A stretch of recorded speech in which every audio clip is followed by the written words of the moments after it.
咁我哋頭先都解釋過車身嘅嘢，有留意啦。咁啊，當然我哋要坐入嚟去睇睇架車本身有咩需要，內籠入邊要留意嘅。第一時間我哋上車撻車，感覺下本身嘅車起動嗰時會唔會困難先。當然啦，呢架車非常之正常啦。咁起動嗰時，大家要留意一樣嘢，會唔會難撻呢？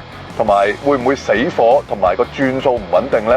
呢一都係表現緊本身個電池嘅壽命會唔會到期啦 ？engine 本身個引擎係咪老化呢？以一般 engine 嚟計呢，其實呢就700至到850轉呢係一般車嘅轉數嘅 slow 車嚟嘅。